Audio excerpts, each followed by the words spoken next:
Halo adik-adik pelajar, selamat bergabung kembali bersama Pak Hasben. Pada materi kita kali ini adalah persiapan seleksi mandiri PTN untuk bidang studi fisika. Semoga kalian lulus. Nomor 1. Sebuah benda bermassa 2 kg bergerak dalam bidang XY. Tiba-tiba benda tersebut meledak menjadi 3 keping. Keping pertama dengan massa 0,4 kg bergerak dengan kecepatan V1 sama dengan 2I plus 3J. Keping kedua dengan massa 0,9 kg bergerak dengan kecepatan V2 4I kurang 2J. Keping ketiga dengan massa 0,7 kg bergerak dengan kecepatan V3 min 5I min 4J. Di mana I dan J di sini adik-adik pelajar adalah namanya vektor satuan ya. Tentukanlah vektor kecepatan benda sebelum meledak. Nah itu ya. Jadi bisa kita pahami adik-adik bahwa kasus ini adalah tentang hukum kekekalan momentum ya. Ini tentang hukum kekekalan momentum ya. Hukum kekekalan momentum. Bagaimana persamaannya? Adik-adik masih ingatkah? Persamaannya adalah yaitu bahwa momentum sebelum meledak, katakanlah kita buat sebelum meledak itu masih utuh ya adik-adik pelajar ya. Nah inilah dia sebelum meledak masih utuh ya, masih utuh sebelum meledak. Nah katakanlah ini dia sekarang ya, sebelum meledak katakanlah dalam satu keping ya. Ini katakanlah ini momentum 1. Nah ini sebelum meledak adik-adik pelajar ya. Lalu katanya ini akan meledak menjadi 3 bagian. Nah, setelah meledak menjadi 3 keping atau 3 bagian,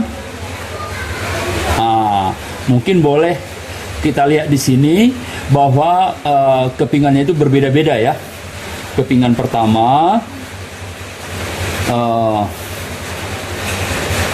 katakanlah massanya itu 0, berapa? Kepingan pertama adik-adik pelajar? Iya, 0,4 ya adik-adik ya. Jadi bolehlah kita katakan itu momentum kepingan pertama berarti P1 setelah meledak ya. P1 aksen. Nah, ingat ya. Lalu kepingan kedua bolehlah kita sebut setelah meledak menjadi P2 aksen. Nah, kepingan ketiga setelah meledak menjadi P3 aksen. Nah, itu ya. Lalu data sebelumnya bisa kita lengkapi adik-adik pelajar bahwa massa sebelumnya sebelum meledak katakanlah itu M1 ya. Itu sebesar 2 kg adik-adik pelajar ya. Sebesar 2 kg dan kecepatannya katakanlah sebelum meledak itu berarti V1 lah katakan ya, masih dalam bentuk vektor ya, V1 ya. Ini yang menjadi pertanyaannya adik-adik pelajar ya. Baik, lalu sekarang P1 itu atau kepingan pertama memiliki data yaitu massa kepingan pertama kita sebut M1 setelah meledak berapa tadi? 0,4 adik-adik pelajar ya. 0,4 kilogram. Nah, ini kepingan pertama ya. Dengan kecepatan kepingan pertama itu katakan V1 sebesar berapa adik-adik? Yaitu 2I plus 3J ya. 2I plus 3J. Nah, itu kepingan pertama ya. Lalu kepingan kedua pun diberi data bahwa massa kepingan kedua yaitu M2 sebesar 0,9 adik pelajar ya, 0,9 kg. Oke. Demikian juga kecepatan kepingan kedua ya. Kepingan kedua dengan data 4i kurang 2j ya. 4i min 2j. Lalu demikian juga data ketiga ya, kepingan ketiga memiliki massa M3 katakan sebesar berapa? Coba kita lihat adik-adik, sebesar 0,7 ya. Baik, 0,7 kilogram. Dengan kecepatan kepingan ketiga, katakan V3 adik-adik pelajar, sebesar berapa? Sebesar minus 5i minus 4j. Nah, itu dia secara data adik-adik pelajar ya. Lalu dengan menggunakan hukum kekekalan momentum sebelum meledak berarti P1. P1 akan menjadi sama dengan menurut hukum kekekalan momentum adalah momentum kepingan pertama setelah meledak, katakan itu P1 aksen ya, ditambah momentum kepingan kedua ya setelah meledak yang kita sebut tadi P2 aksen, ditambah lagi ya momentum kepingan ketiga yaitu P3 aksen. Nah, itu dia ya. Jadi awal dan akhir harus sama ya. Maka kalau kita masukkan datanya sekarang ya, P1 ya, berarti P1 itu apa rumusnya adik-adik pelajar? Yaitu M1 dikali V1. Nah, itu P2 apa? P2 adalah M2 dikali V2 ya, katakanlah ini V2 nya pakai aksen sebetulnya ya. Jadi lebih baik ini kita tambahkan aksen semuanya dari pelajar ya, aksen ini pun juga V2 aksen lebih lengkapnya ya secara teorinya ya pakai aksen. Maka ini juga V1 aksen, V2 aksen ditambah massa kepingan ketiga yaitu M3 dikali V3 aksen. Nah, dengan demikian cukup kita masukkan angkanya adik-adik ya. M1 berapa? M1 adalah, atau P1 dulu deh. P1 itu berarti udah pasti M1 dikali V1 adik-adik ya, sebelum meledak nih ya, sebelum meledak.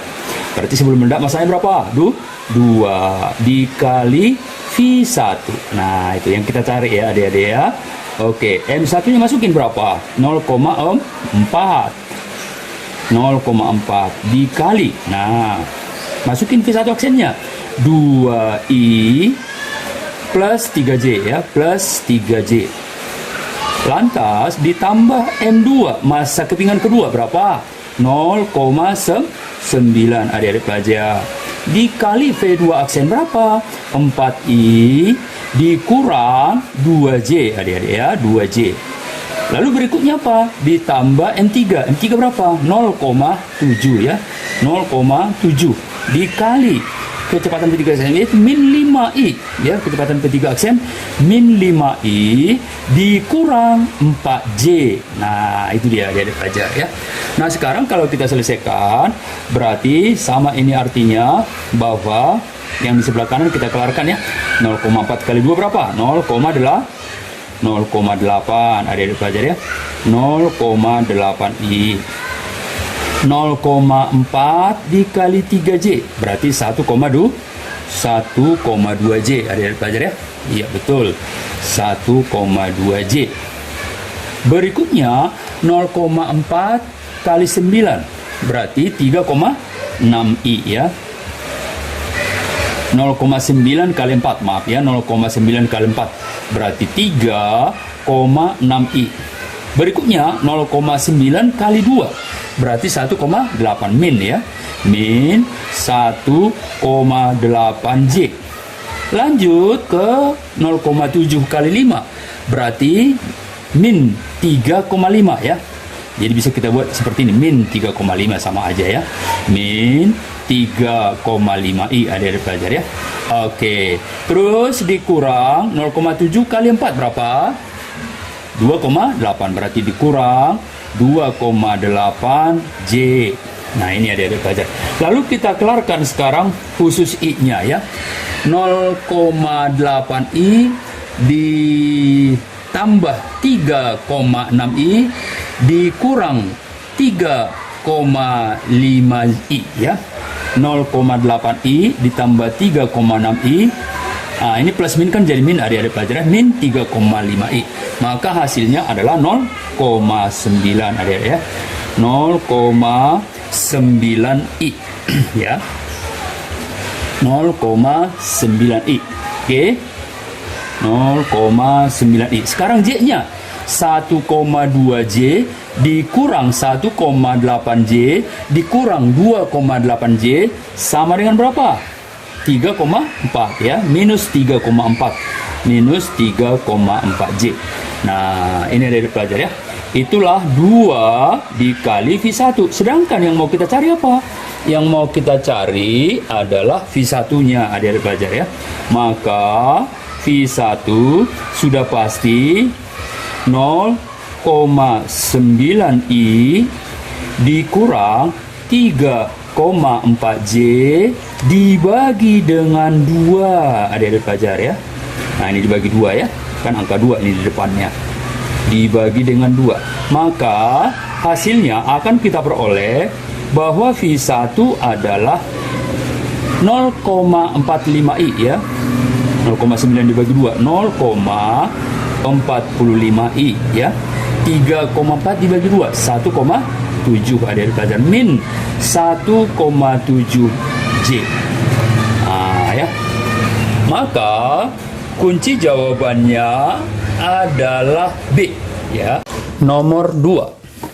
Supaya bola sampai di seberang, maka waktu yang dibutuhkan hingga tiba di seberang dan kecepatan horizontal minimal berapa jika lebar jurang adalah 20 meter. Maka kalau saya gambar ulang adik-adik pelajar, bahwa ini katakanlah namanya posisi A ya adik-adik ya. Posisi A berarti ketinggiannya bolehlah kita katakan dia dengan nama HA gitu ya. Oke, baik. Kita sebutlah ini dengan nama HA. Sebesar berapa digambar adik-adik? Sebesar 15 ya. Oke. Nah, demikian ini kecepatannya mula-mula yang ditanyakan ya, itulah V0.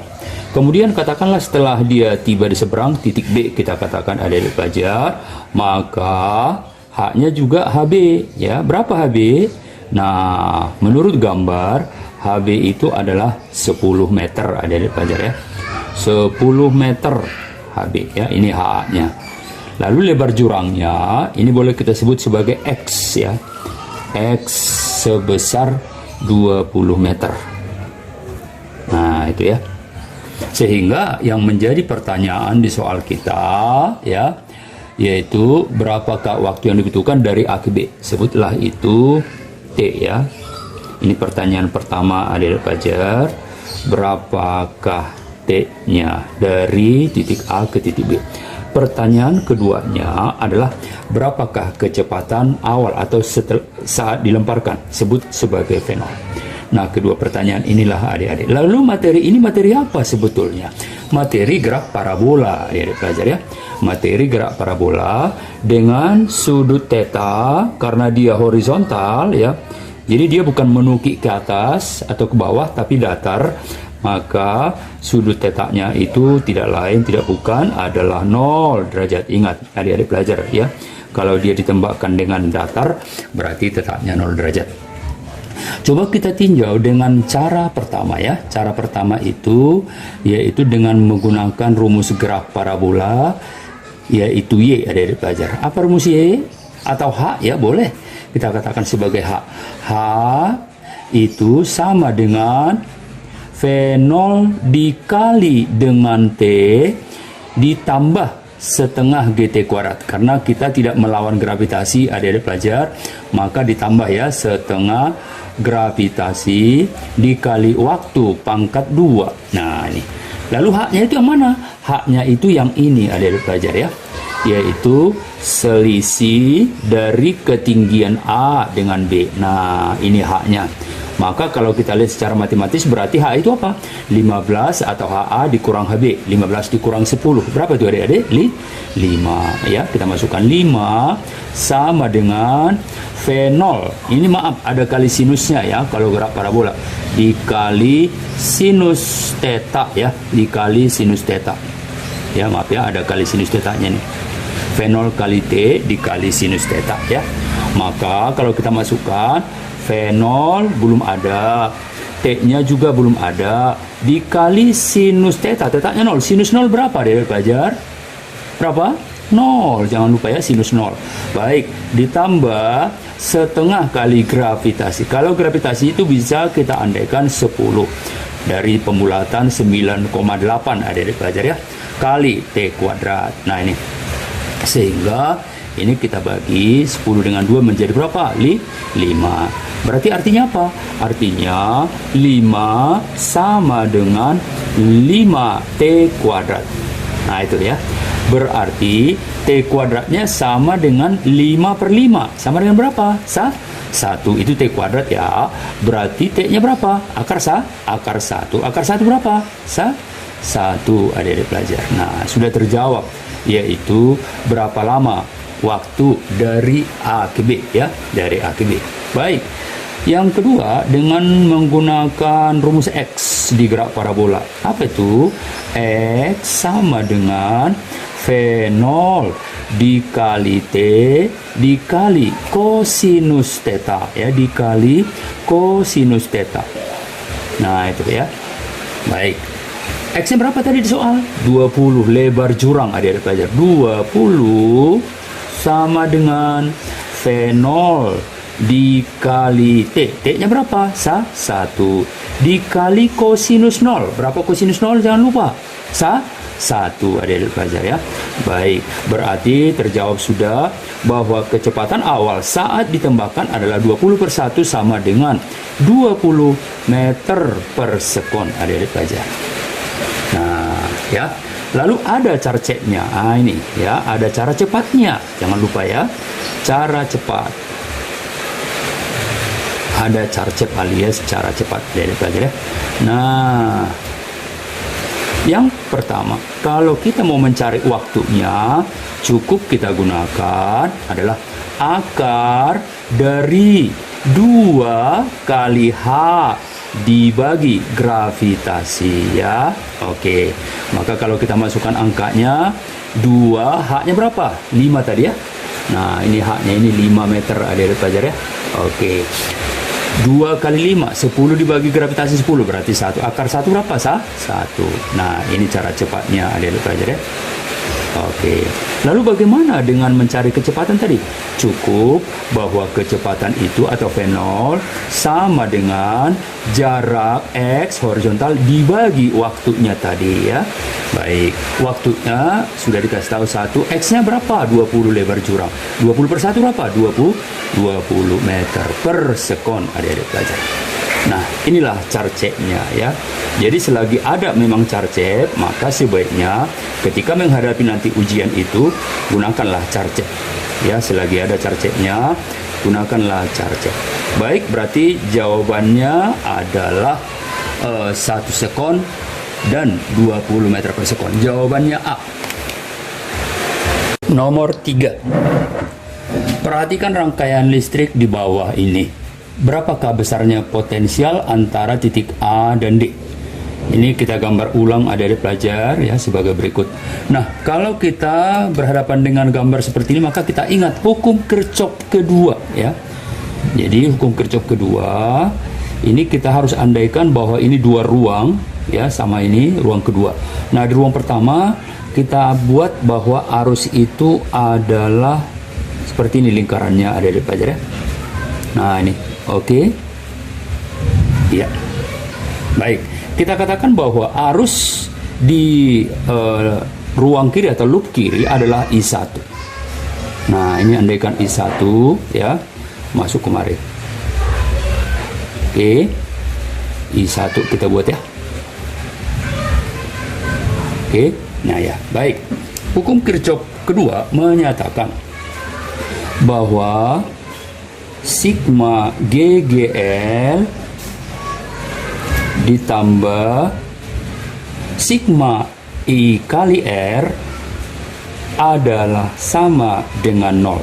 Dengan kalau ketemu kutub panjang adalah plus, ketemu kutub pendek adalah min. Maka ini boleh kita buat adik pelajar sebagai plus yang panjang ya. Ini Yang panjangnya plus yang pendeknya ini adalah min.